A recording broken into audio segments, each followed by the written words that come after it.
page 49. Action, Robert Ringer, 2004. Nothing happens until something moves. 2.2 The art of truth twisting.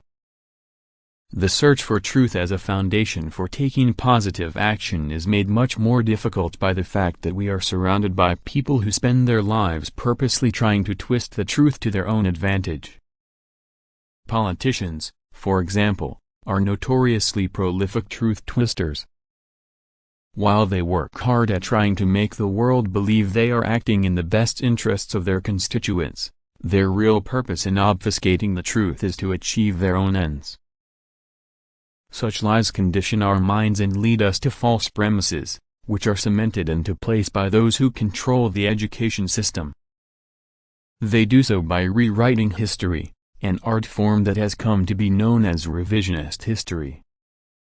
To the extent we allow truth twisters to impact our thinking, we are less likely to take action that brings about the results we want and more likely to take action that gives them the results they want. Through the magic of gradualism, governments have succeeded in getting people to accept a wide range of falsely often absurd premises. A classic example of this is the widely accepted notion that the president not only has the power, but the ability, to perform such miraculous tasks as get the economy moving and create jobs.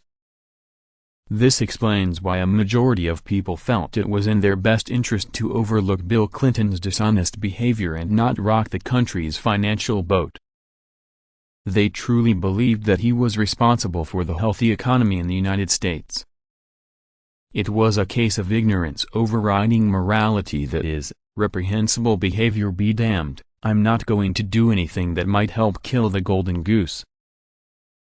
The reality, of course, is that no president can do anything to positively affect the economy other than try to get the government out of the economy. As for creating jobs, the only way any politician can create a job is to take a job away from someone else, either directly or indirectly. By indirectly, I am referring to the fact that government-created jobs take money out of the economy and thereby cause other people to become unemployed. Government-created jobs are a result of government force, and force always interferes with the smooth workings of the marketplace.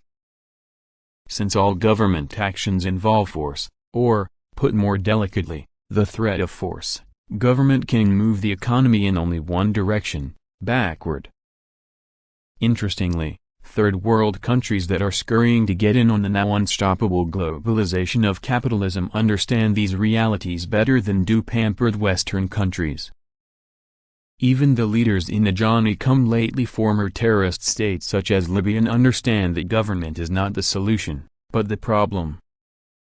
A recent Wall Street Journal article quoted Libyan Prime Minister Shukri Ghanem as saying that people have to recognize the fact that when government puts its hands in the economy, it spoils it.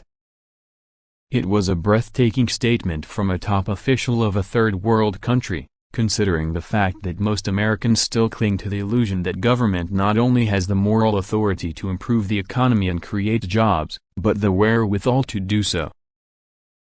An honest search for truth should reveal to any sensible adult that it is the thousands of high-tech entrepreneurs who produced the booming economy of the 90s and created millions of jobs worldwide. In reality, entrepreneurs such as Apple Computer's Steve Jobs and Microsoft's Bill Gates have created more legitimate jobs than all U.S. presidents in history combined. In fact, if you own a hot dog stand, you have probably created more legitimate jobs than all U.S. presidents in history combined. The truth of the matter is that how far man has advanced is not a reflection of his true potential, it is his true potential minus government interference. The premise that a president can affect the economy in a positive way is ludicrous on its face, yet, as noted, the vast majority of voters steadfastly believe it to be true. The reason for this can be found in French philosopher Michel Montaigne's observation that men are most apt to believe what they least understand. And since virtually no laymen understand macroeconomics, and some would argue that the same is true of professional economists, they are ripe to believe almost anything, especially if it sounds like it's going to put dollars in their pockets, Your search for truth, then, will be flawed to the same extent as your conditioning and premises are flawed, meaning that you cannot expect to have truth on your terms.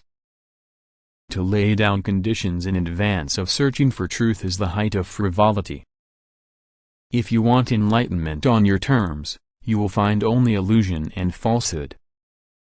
A prerequisite to searching for truth as a guide to taking constructive action is your willingness to let go of cherished beliefs, even if it means suffering discomfort. Page 51.